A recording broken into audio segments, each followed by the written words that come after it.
Tujin smiled as she checked the clock again. 7:59 p.m. Perfect timing. She lit the last candle on the tiny table in their studio apartment. Not fancy, but filled with warmth. String lights flickered above the window, and the scent of sesame noodles and sweet soy pork filled the air. Tonight was special. Not because it was their anniversary, not even because she had managed to get a bonus at work, but because she had saved for 3 months to buy Minho, the gift now wrapped carefully on the table. A leather watch he'd mentioned once in passing, thinking she hadn't noticed. She always noticed. The door creaked open. Minho entered, tousled hair damp from the drizzle, phone still in hand. He looked up and blinked at the scene. "What's all this?" he asked, trying to sound casual. Sujin grinned. "Just a surprise. You've been working so hard lately. I wanted to thank you." He walked in slowly, eyes scanning the room. "You didn't have to do all this. I wanted to." She handed him the box with both hands, her heart fluttering. "Open it." Minho raised an eyebrow but unwrapped it. Inside, the black leather watch gleamed under the warm light. He paused. "Do you like it?" He looked at her for a long moment, then nodded. "Great, just expensive." "I saved for it," she replied, brushing off his concern. "You deserve something nice." He placed the watch on the table, then pulled her into a loose hug. "Thank you." She smiled into his shoulder, ignoring how stiff his arms felt. They ate dinner quietly after that. She talked about her day at the salon, the rude client who changed her color 3 times, and the old lady who always left her candy instead of tips. Minho laughed, in the right places, but seemed distracted. He kept checking his phone when he thought she wasn't looking. She didn't say anything. Because love, she had always believed, meant giving, trusting, choosing someone, over and over. Even when it wasn't perfect. Especially then, that night, as they curled up in bed, she rested her head on his chest and whispered, "One day we'll have our own place. Bigger than this, maybe even a puppy." He didn't answer right away. Then softly, "Yeah, one day." She closed her eyes, believing him. What she didn't know was that this night, this gift, would become the first piece of herself she gave away. In a story built on lies. The apartment was half-packed. Cardboard boxes lined the walls.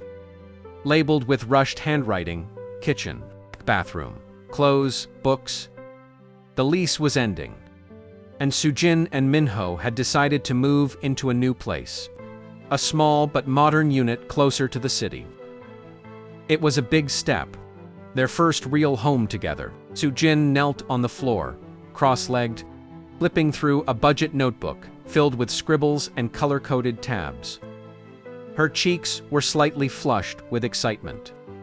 "If we skip takeout this month," she said, "we can afford that teal couch I showed you last week." Minho sat across from her, nodding absently as he scrolled on his phone. "Yeah, sounds good." She frowned slightly. "Do you even know which couch I'm talking about?" He glanced up, grinning. "Of course I do.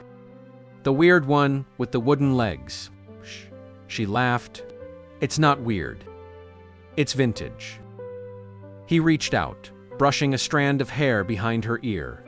"Whatever you say, boss." Sujin leaned into his touch, letting the moment wash over her. There were still things that felt like love. They spent the next hour filling boxes, taping them shut, sharing snacks between tasks. Sujin found an old photo strip from their second date. Blurry smiles. Messy hair, one of her favorites. She placed it gently into a frame before tucking it into her personal box. Later, she sat beside Minho on the bare floor, their backs against the wall, sipping canned drinks. "Can you believe we've come this far?" she asked softly. He shrugged. We're just getting started. She turned to him, her eyes full of hope. Do you think we'll get married one day? He stiffened just for a second, before recovering with a quick smile. She didn't press, but something in her heart flickered. That night, after he'd fallen asleep, Soo-jin stayed awake, staring at the ceiling. She remembered a time when he couldn't stop talking about their future. About houseplants and puppies and babies, with his eyes and her hair. Lately, he'd been quiet. Withdrawn. Still there, but not fully present. She shook the thought away. Maybe he was stressed. Maybe he just needed space. She closed her eyes, telling herself that love wasn't always loud. Sometimes it was just staying, even in silence. What she didn't know was that Min-ho wasn't building a future with her. He was building a wall, and behind that wall was something she wasn't supposed to find. Soo-jin woke up to silence. It was nearly 1 a.m. The glow of the city lights filtered through the curtains, painting soft lines across the ceiling. She rolled over instinctively to Min-ho's side, but it was empty. Again, she sat up, heart skipping. Not again. Slipping out of bed, she padded barefoot into the hallway. The new apartment was still mostly unfurnished. Every sound echoed. That's when she saw it. Min-ho, sitting in the living room in the dark, his phone glowing in his hand. His face was tight, jaw clenched. He was texting fast, focused. She paused behind the wall, just far enough to stay hidden. He sent one message. Waited. Another one followed quickly after. Then he called someone. His voice was low, almost a whisper. Trees. Asleep. No, I haven't told her anything. Silence. Soo-jin's heart dropped. Yeah, I know the deal. Just give me more time. The call ended. She backed away silently, returning to bed, her pulse pounding in her ears.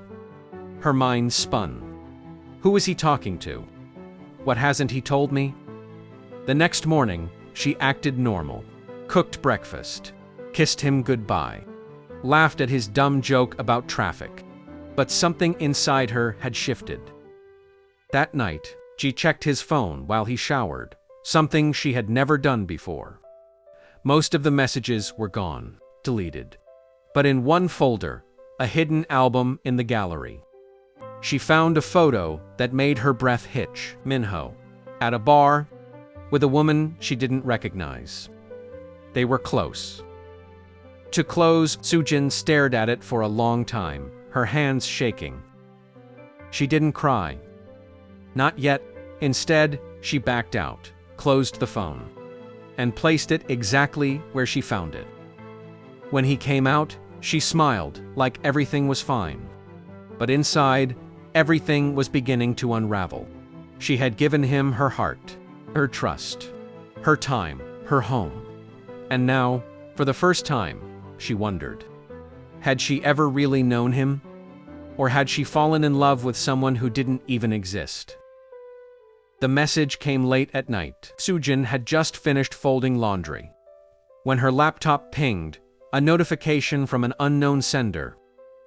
She hesitated before clicking it. The subject line read, "You deserve the truth."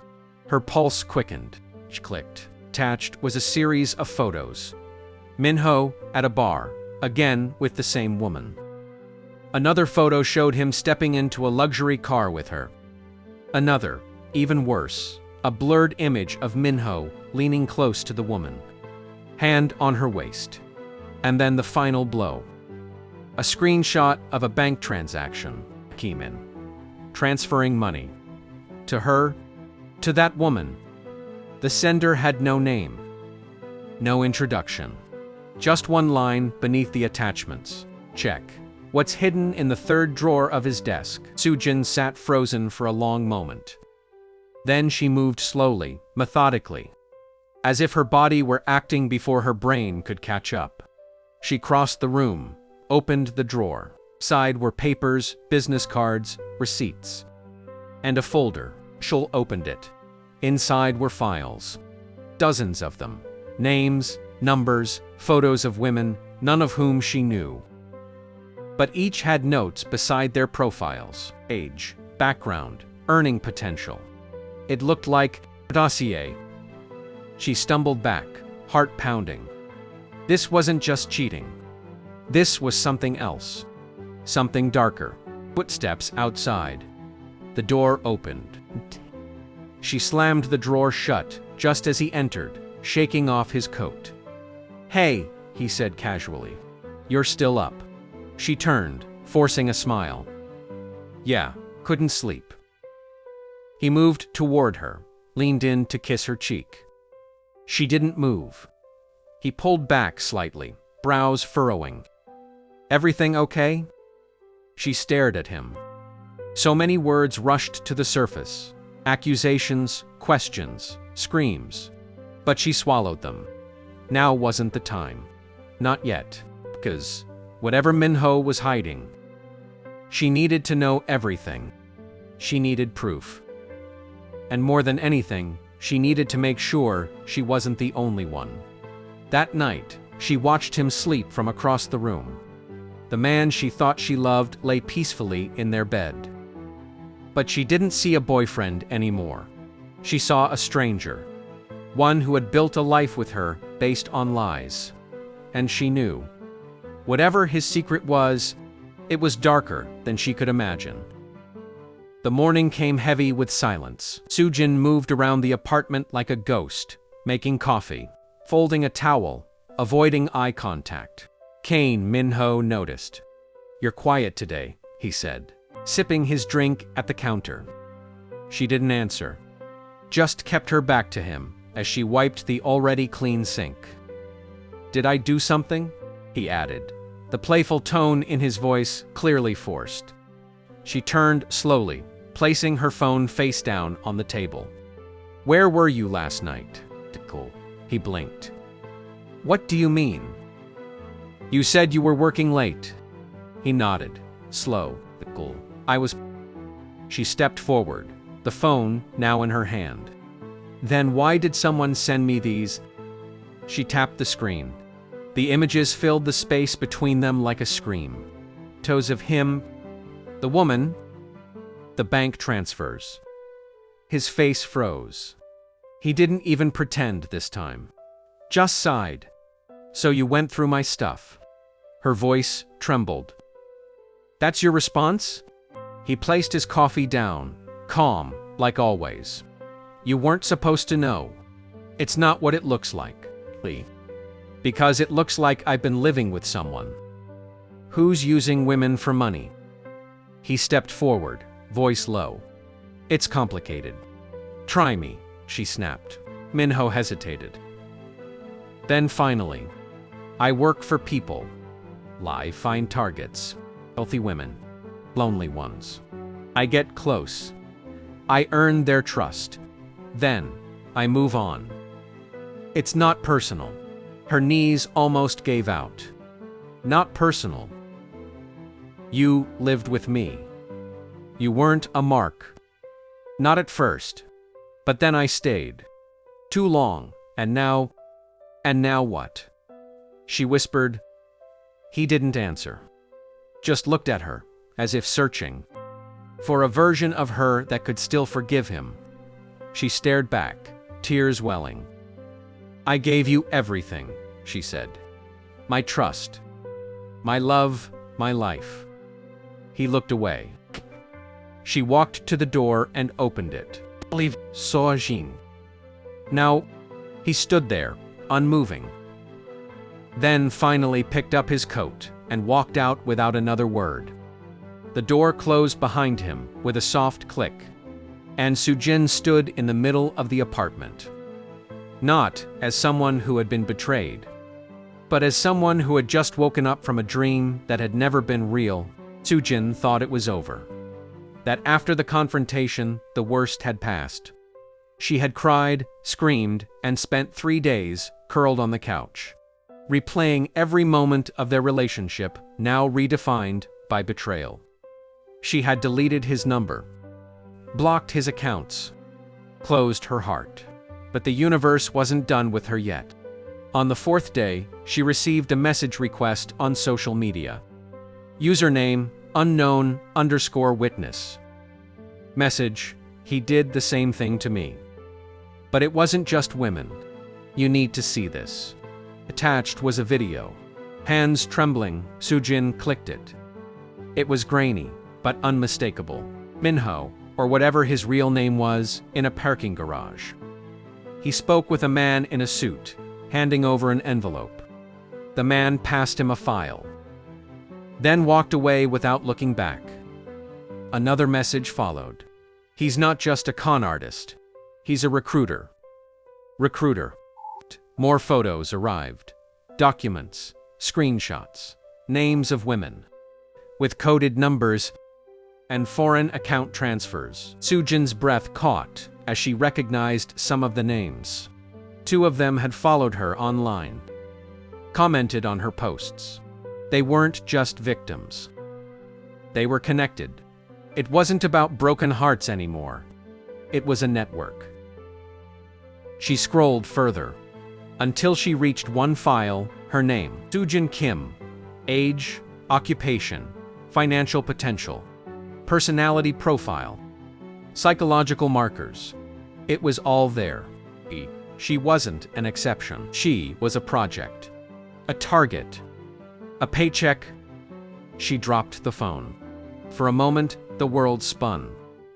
All this time, he had studied her, measured her, lied with precision. She ran to the drawer where she had stuffed the folder she found earlier, opened it again. Inside were more names, more women. One had a red X across her photo. A note beside it spoke too much, handled. A chill ran down her spine. This wasn't just betrayal. This was dangerous. And she had been sleeping beside it for over a year.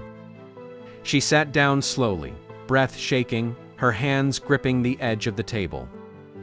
She had thought she was healing, but now she realized she hadn't even begun to understand the depth of the darkness she had loved. And the worst part, he was still out there. The rain came down in sheets, blurring the city lights into streaks of color. Soojin stood under a flickering, soaked to the bone, but she didn't flinch. The weight in her chest pressed harder than the cold on her skin. She clutched the manila envelope in her hands. Copies of the files, bank transactions, photos, everything she had gathered, evidence, truth. And tonight, she was going to return it to the one who had given her nothing but lies. She saw him before he saw her. Minho, or whatever his name really was, leaned against a black car parked just outside a fancy rooftop bar. He wore a sharp suit, looked unbothered. He laughed into his phone, as if the world hadn't just burned behind him. Soojin stepped into the light. He froze when he saw her. She walked slowly, stopping just a few feet away. "Did you really think I wouldn't find out everything?" He straightened, slipping the phone into his pocket. "You shouldn't be here." "Thing. Why?" she snapped. "Because I know too much. Because I wasn't supposed to survive it." Ingho's face darkened. "You're making a mistake. You don't understand how this works." She threw the envelope at his chest. He caught it out of reflex. His fingers tightened around it. "I understand perfectly," she said, voice shaking. "You lied to me. You used me. You studied me." He stepped closer, eyes sharp. "This isn't about you. You were just..." She finished, eyes burning. "A transaction?" He said nothing. The silence confirmed it. She pulled a small voice recorder from her coat pocket and held it up. His face changed. "You're bluffing." She pressed play. His voice from the confrontation in their kitchen filled the rain-soaked night. "I find targets. I earn their trust. He lunged forward. She stepped back. If you touch me, it goes online, she said. Every file, every name, every woman. He stopped. The tension held for a heartbeat. Then he stepped back, jaw tight. What do you want? She looked him in the eye. I want you to disappear. For good. And if I ever hear of another woman being hurt by you, you'll regret not being in jail. A long pause. Then finally, he nodded once. You've changed, he said quietly. She held his gaze. No, I just stopped lying to myself. She turned and walked away, the rain mixing with tears she didn't bother to hide. Behind her, she didn't hear footsteps. Didn't hear a word. Just silence. For the first time, the silence felt like peace. 6 months later, the sun poured into the spacious new studio, the apartment where Sujin now lived. High above the city, with wide windows and quiet mornings, no more flickering street lamps, no more checking over her shoulder, no more pretending. She poured herself a cup of coffee, barefoot, on the wooden floors. Her plants lined the window ledge, blooming. A soft record played in the background, the kind of music she used to ignore when she was always trying to be what someone else needed. Now, it was just for her. On the bookshelf, a framed photo sat Sujin and her coworkers from the beauty studio. She'd been promoted to lead stylist 2 months ago, booked, solid, happy, whole. She glanced at the torn photo, still tucked in the drawer. The one that had once shown her. And Minho, only her half remained now. She hadn't thrown it away. Not out of pain, but as a reminder of how far she'd come. The doorbell rang. K-Delivery, her final payment confirmation for the apartment. Paid in full. She smiled, signed the slip, and closed the door with calm hands. She walked to the balcony and leaned over the rail, the wind catching her hair. The city was loud, alive, and this time, it didn't overwhelm her. Her phone buzzed with a message from a friend. Girls' night this Friday. Karaoke. She replied with a single heart emoji and a smile. And for a moment, she allowed herself to breathe deeply, fully, freely. She had given everything once. To the wrong person. But what she found after wasn't bitterness. It was herself. Sujin wasn't the same girl who cried on the kitchen floor, who begged someone to stay. She was the woman who left when the door needed to be closed and never looked back. She stepped back inside, sunlight trailing behind her. And as the music swelled, she danced. Alone, but not lonely. Because being whole again had nothing to do with finding someone new. It had everything to do with finding herself. And this time, she wasn't giving anything away. Unless it was by choice.